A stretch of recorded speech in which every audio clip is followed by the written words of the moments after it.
வேடசந்தூரில் ஓரணியில் தமிழ்நாடு பொதுக்கூட்டம் நடைபெற்றது. திண்டுக்கல் மேற்கு மாவட்டம் திமுக சார்பில் வேடசந்தூர் ஆத்துமேடு அண்ணா திடலில் உணவு மற்றும் உணவு வழங்கல் துறை அமைச்சர் ரா சக்கரபாணி தலைமையில் மண்மானம் மொழி காக்க ஓரணியில் தமிழ்நாடு என்ற தலைப்பில் பொதுக்கூட்டம் நடைபெற்றது.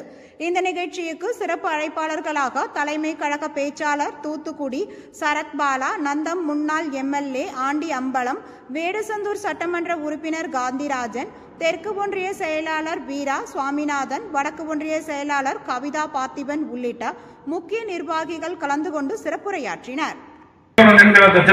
அடிப்படையில் கல்லூரியிலே போய் படிக்கின்ற, டிகிரி படிக்கின்ற, பட்டப்படிப்பு படிக்கின்ற அத்தனை மாணவர்களுக்கும் 1000 ரூபாய் கொடுக்கின்ற திட்டத்தையும் நம்முடைய முதலமைச்சர் காலை முதல் அந்த ஓரணியில் மண் மானம் மொழி காக்க ஓரணியில் தமிழ்நாடு என்ற வகையிலே உறுப்பினர் சேர்க்கின்ற பணியை நாம் தொடங்க இருக்கிறோம்.